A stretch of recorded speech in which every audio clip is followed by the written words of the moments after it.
So hello students, this is Monika Singh और आज मैं आपको करवाने वाली हूँ क्लास 7th का maths chapter 9 perimeter and area. तो ये जो आपका वीडियो है, इंट्रोडक्शन वीडियो है। इस वीडियो में हम देखने वाले हैं कि आपको इस चैप्टर में क्या क्या पढ़ना है। और अगर आप ये वीडियो देख लेते हो, इंट्रोडक्शन वीडियो, तो आप आगे जो सम्स करोगे, एक्सरसाइज के जब सम्स करोगे तो आपको बहुत ही इजी लगेगा और आपको फटाफट आ जाएगा। ओके, तो आपका चैप्टर का नाम क्या है स्टूडेंट्स? Perimeter and area. तो आपने क्लास 6 में मेंस्ट्रुएशन चैप्टर 10 मेंस्ट्रुएशन किया होगा, उसमें भी सेम ऐसे ही है पेरीमीटर एंड एरिया। उसमें भी आप क्या करते हो, अलग अलग शेप्स के क्या निकालते हो, पेरीमीटर एंड एरिया निकालते हो। और स्क्वायर का, रेक्टेंगल का, पेंटागन, हेक्सागन, इस सबका आपने क्या निकाला होगा, पेरीमीटर निकाला होगा प्रीवियस क्लास में।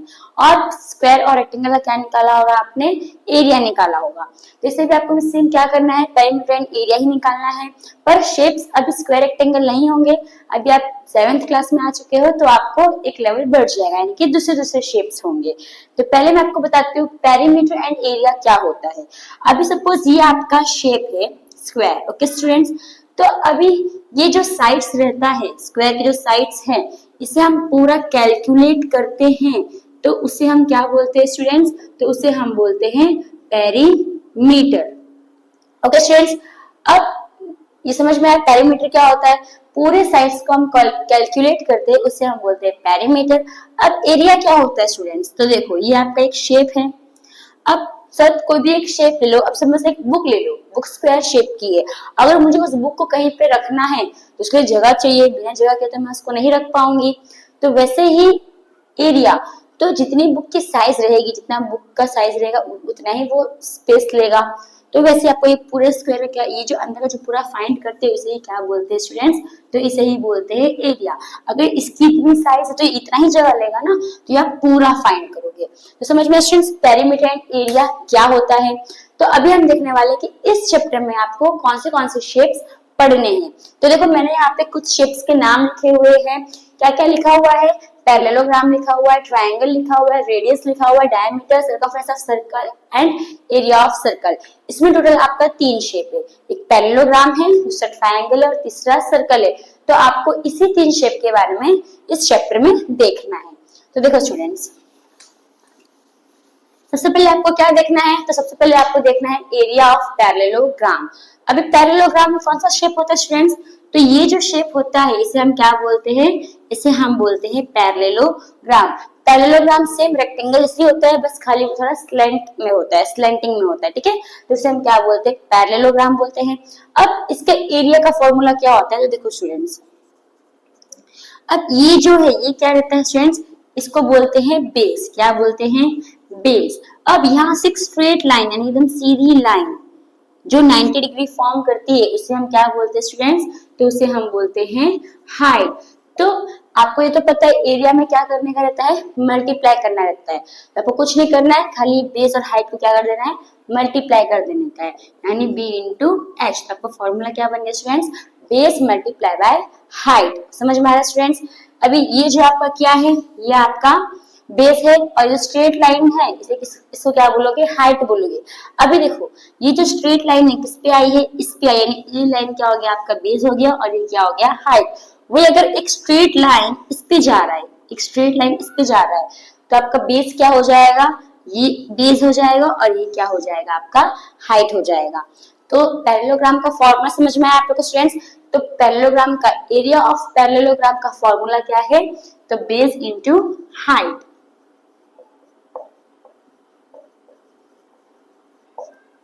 ठीक है स्टूडेंट्स, नेक्स्ट क्या है हमारा? तो एरिया ऑफ ट्रायंगल। अभी देखो स्टूडेंट्स, सबसे पहले ट्रायंगल। तो ट्रायंगल में आने से पहले मैं आपको पैरेललोग्राम के बारे में बताऊंगी। पैरेललोग्राम अभी वापस सेम ही क्या है? आपका एक पैरेललोग्राम है। ओके स्टूडेंट्स, अब अगर देखो यहाँ से इस शेप में पैरेललोग्राम में अगर मैं एक डायगोनल बना देती हूँ, यानी कि ऐसा एक डायगोनल है आपका, अगर मैंने डायगोनल बना दिया, अब देखो ये मैंने डायगोनल बना दिया है, तो ये आपका एक कौन सा शेप बन गया? ट्रायंगल। और ये दूसरा शेप भी कौन सा बन गया? आपका ट्रायंगल। इसका मतलब कि ये एक ट्रायंगल पूरे पैरेललोग्राम का क्या है? आधा है। क्या है? आधा। अगर आप सर्कल ड्रॉ करते हो, बीच में से कैसे लाइन खींच दोगे तो ये क्या बन जाता है स्टूडेंट्स, ये बन जाता है सेमी सर्कल। और सेमी सर्कल, सर्कल का क्या होता है, आधा होता है। वैसे ही इसे मैंने एक ही लाइन ड्रॉ कर दिया, डायगोनल ड्रॉ कर दिया, तब उससे यहाँ पे दोनों साइड, इधर भी एक ट्रायंगल बन गया, इधर भी एक ट्रायंगल बन गया। तो यानी कि एक ट्रायंगल पूरे पैरेललोग्राम का क्या है स्टूडेंट्स, तो हाफ है। और पैरेललोग्राम का फॉर्मूला क्या है, तो बेस इंटू हाइट है। और ट्रायंगल क्या है लेकिन पैरेललोग्राम का, हाफ है, तो इसका आगे क्या आ जाएगा, हाफ। तो ये किसका फॉर्मूला बन गया स्टूडेंट्स, तो ये फॉर्मूला बन गया ट्रायंगल का। समझ में आ रहा है स्टूडेंट्स। अब यहाँ पे ध्यान दो, अब ये एक आपका ट्रायंगल है, अब यहाँ से एक स्ट्रेट लाइन जा रही है हाइट, तो ये क्या हो जाएगा आपका, हाइट हो जाएगा, और ये क्या हो जाएगा आपका, बेस हो जाएगा।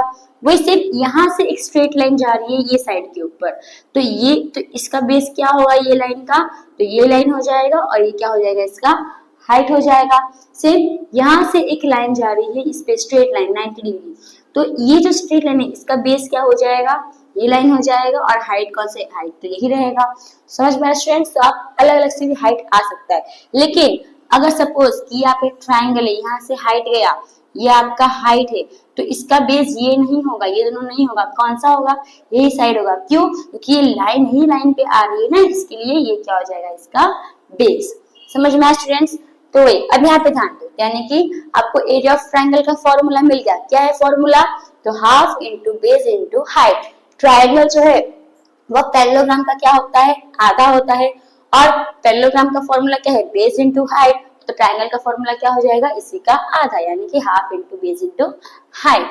तो क्या लोगे students, half into base into height. समझ में आया स्टूडेंट्स ये वाला।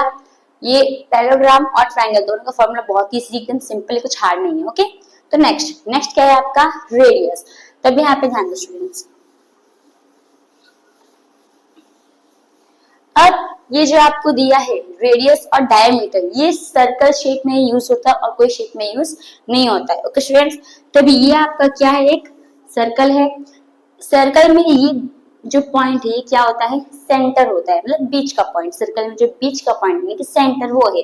अब अगर सेंटर से मैं ये साइड लूं, मतलब सेंटर से अगर मैं इधर सर्कल के एंड पे कोई भी जोड़ दूं, या इसको हम क्या बोलेंगे, इसी को हम बोलेंगे रेडियस। पर जरूरी नहीं है कि रेडियस खाली यहीं पे यही हो, रेडियस ऐसे भी हो सकता है, ये भी हो सकता है, ये भी हो सकता है, ये भी हो सकता है, ये भी हो सकता है, ये भी हो सकता है, और ये भी, मतलब सेंटर से कोई भी पॉइंट सर्कल पे टच हो रही है तो वो क्या है, आपका रेडियस है। Okay students. दूसरा क्या है आपका डायमीटर। अब डायमीटर क्या होता है, तो देखो स्टूडेंट्स, वापस एक सर्कल है, बीच में क्या है, ये आपका सेंटर है। अब डायमीटर यानी एक बीच में से जानी चाहिए, हाँ स्टूडेंट्स, मतलब एक एंड से दूसरे एंड तक, यानी सर्कल के एक एंड से दूसरे एंड तक टच करती है, पर सेंटर को भी पास, मतलब सेंटर को भी टच करती हुई जाती है, ऐसा यहाँ से ऐसे टच कर रही है। ओके, एक एंड से दूसरे एंड तक टच कर रही है, और सेंटर के ऊपर से भी जा रहा है, तो फिर ये क्या हो जाएगा आपका डायमीटर। लेकिन जरूरी नहीं कि एक ही डायमीटर हो सकता है सर्कल में, ये दूसरा डायमीटर हो सकता है, ये तीसरा, मतलब बहुत डायमीटर से क्या हो सकता है, आपके हो सकते हैं। तो डायमीटर मतलब क्या होता है, सर्कल का एक एंड से दूसरे एंड तक टच होना चाहिए और सेंटर में से पास होना चाहिए, तभी वो क्या कहलाएगा, डायमीटर। अगर आपने ऐसा ड्रॉ किया है, ये सर्कल है, अगर आपने ऐसा कोई ड्रॉ कर दिया तो ये आपका डायमीटर नहीं होता है। समझ में आ रहा है स्टूडेंट्स।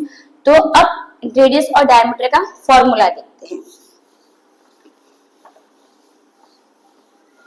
अब देखो स्टूडेंट्स, ये क्या है, आपका एक सर्कल है, इधर भी एक सर्कल है। ओके, अब ये इतना क्या होता है, आपका रेडियस होता है, और ये इतना पूरा क्या होता है आपका, तो डायमीटर होता है। स्टूडेंट्स, अब यहाँ पे ध्यान दो, ये अगर आप देखोगे तो रेडियस क्या है, इसका हाफ है, डायमीटर का आधा है। अब ये तो पूरा है, इधर बीच में क्या है, सेंटर का पॉइंट है, ये इतना क्या होता है, ये एक रेडियस होता है, और ये इतना क्या होता है, तो ये एक और रेडियस होता है। कितना रेडियस होता है, 2 रेडियस। और यहाँ पे इधर पे कितना है, ये एक रेडियस है। ओके, तो अगर आप देखोगे रेडियस के फॉर्मूले में रेडियस क्या होता है, अभी तो 2 है ना, पर इतना एक रेडियस होता है, इसका मतलब ये जो रेडियस है वो डायमीटर का क्या होता है, आधा होता है। समझ में आ रहा स्टूडेंट्स। तो रेडियस का फॉर्मूला क्या होगा, हाफ डी, यानी कि हाफ को मल्टीप्लाई कर दोगे डी से, डी यानी कि डायमीटर। अब डी को अगर 1 से मल्टीप्लाई करते हैं तो आंसर क्या आएगा आपका स्टूडेंट्स, डी ही आएगा। तो क्या हो जाएगा, डी अपॉन 2, यानी आपका रेडियस का फॉर्मूला क्या हो गया, डी अपॉन 2। सेम अब डायमीटर क्या होता है, देखो डायमीटर में ये जो बड़ा क्या है आपका डायमीटर है, इसमें अगर आप 2 रेडियस प्लस कर दोगे तो फॉर्मूला क्या बन जाएगा, डायमीटर का फॉर्मूला बन जाएगा। अब यहाँ पे एक रेडियस है, यहाँ पे भी एक रेडियस है, तो 1 + 1 कितना होता है 2, यानी कि 2r। तो जो 2r है वो किसके बराबर होगा, डायमीटर के बराबर होगा। समझ में स्टूडेंट्स, यानी डायमीटर का फॉर्मूला क्या है, 2 रेडियस, इसका मतलब 2 × रेडियस। तो ये किसका फॉर्मूला आ गया स्टूडेंट्स, तो ये आ गया आपके डायमीटर का फॉर्मूला। तो यहाँ पे आप लिख दो डायमीटर का फॉर्मूला 2r, यानी कि 2 × रेडियस। नेक्स्ट है आपका सर्कमफ्रेंस ऑफ सर्कल। अब ये सर्कमफ्रेंस ऑफ सर्कल क्या होता है, देखो स्टूडेंट्स, अब पेरीमीटर और सर्कमफ्रेंस दोनों का मतलब एक होता है, लेकिन जो पेरीमीटर वर्ड है वो हम सर्कल में यूज नहीं करते। क्यों नहीं करते, क्योंकि जो पेरीमीटर है वो सिर्फ पॉलीगॉन शेप्स में ही यूज होता है। पॉलीगॉन मतलब कि वो शेप्स जो लाइन सेगमेंट से बनी हो, जैसे कि ट्रायंगल हो गया, स्क्वायर हो गया, रेक्टेंगल हो गया, पैरेललोग्राम हो गया, रोम्बस हो गया, एक्सेट्रा। ठीक है, तो ये सब लाइन सेगमेंट से बना होता है। तो जो लाइन सेगमेंट से शेप बना होता है इसी में हम कौन सा वर्ड यूज कर सकते हैं, तो पेरीमीटर यूज कर सकते हैं। लेकिन सर्कल, अभी जो सर्कल है, सर्कल आपका लाइन सेगमेंट वाला शेप नहीं है, वो तो एक राउंड फिगर है, गोल सा फिगर है, तो इसलिए इसमें आप पेरीमीटर यूज नहीं कर सकते। तो सर्कल के लिए इसमें अलग से वर्ड यूज किया गया है और उसे हम क्या बोलते हैं, सर्कमफ्रेंस। यानी कि पेरीमीटर और सर्कमफ्रेंस दोनों का मतलब ही एक ही होता है, पर पेरीमीटर वर्ड जो है हम पॉलीगॉन के लिए यूज करते हैं, सर्कल के लिए यूज नहीं करते हैं। सर्कल के लिए कौन सा वर्ड यूज करेंगे, सर्कमफ्रेंस। अब सर्कमफ्रेंस का मतलब क्या होता है, वही ये आपको क्या करना है, ये सब जितना भी इसका फिगर है ये सब कैलकुलेट करोगे, उसी को क्या बोलते हैं, तो सर्कमफ्रेंस बोलते हैं। समझ में स्टूडेंट्स, मतलब जो राउंड फिगर इसके साइड का प्रोजेक्ट कैलकुलेट करोगे इसे ही क्या बोलोगे, सर्कमफ्रेंस बोलोगे। तो अभी देखो स्टूडेंट्स इसका फॉर्मूला क्या होता है।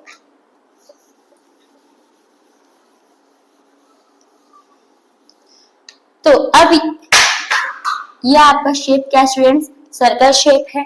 तो अब ये जो आपका सर्कल शेप है, कोई भी राउंड फिगर रहता है उसमें हम हमेशा क्या लगाते हैं स्टूडेंट्स, तो पाई लगाते हैं, पाई यूज करते हैं। ओके, पाई मैं भी आपको आगे बताऊंगी पाई क्या होता है। तो कोई भी राउंड फिगर हो, कोई भी राउंड शेप हो, उसमें हम क्या यूज करते हैं, पाई यूज करते हैं। अब यहाँ पे देखो स्टूडेंट्स, इधर पे एक रेडियस होता है और यहाँ से ये पूरा दूसरा रेडियस होता है, यानी कितना रेडियस हो गया, 2r। तो यहाँ पे 2 और यहाँ पे r, तो फॉर्मूला क्या बन गया आपका सर्कमफ्रेंस ऑफ सर्कल का, 2πr। अगर आप देखोगे तो 2r मिला के क्या बनता है, ये पूरा एक डायमीटर बनता है। तो आप इसका फॉर्मूला पाई डी भी लिख सकते हो। समझ में आ रहा स्टूडेंट्स, 2πr लिखोगे तो भी चलेगा, पाई डी से भी सम्स जो है वो सॉल्व करोगे तो भी आंसर आपका आएगा, दोनों ही फॉर्मूला राइट है। तो सर्कमफ्रेंस ऑफ सर्कल का फॉर्मूला क्या है स्टूडेंट्स, 2πr और पाई डी। तो समझ में स्टूडेंट्स सर्कमफ्रेंस ऑफ सर्कल का फॉर्मूला क्या है। तो नेक्स्ट आते हैं हम, अब एक बताना भूल गई, पाई जो है, पाई हम सिर्फ राउंड फिगर, जो भी शेप राउंड रहता है उसी में पाई यूज करते हैं। अगर आपको पाई की वैल्यू दी रहती है तो वही पुट करने का, लेकिन अगर आपको पाई की वैल्यू नहीं दी रहती है क्वेश्चन में तो क्या लेने का, पाई की वैल्यू 22/7। स्टूडेंट्स ये समझ में आया। अब आते हैं हम एरिया ऑफ सर्कल पे। अब एरिया ऑफ सर्कल का देखो, सेम सर्कल का सर्कल रहेगा स्टूडेंट्स आपका।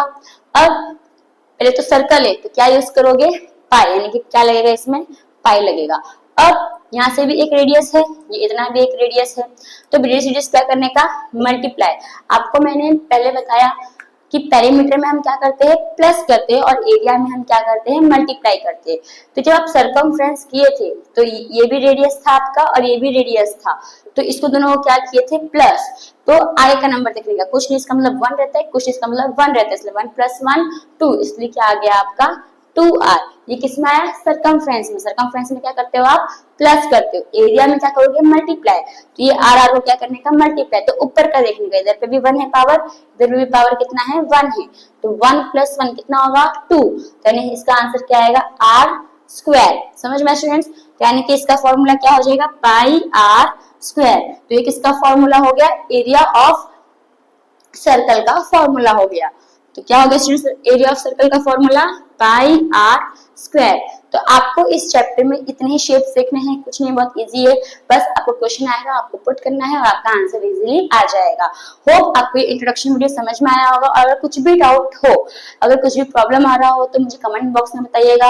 अगर आपको मेरा एक्सप्लेनेशन करने का तरीका अच्छा लगा हो तो प्लीज सब्सक्राइब करिएगा, बेल आइकन को दबाना मत भूलिएगा। अगर आपको मेरी ऐसी और वीडियो चाहिए तो लाइक कीजिएगा और अपने दोस्तों को शेयर भी कीजिएगा। Thank you.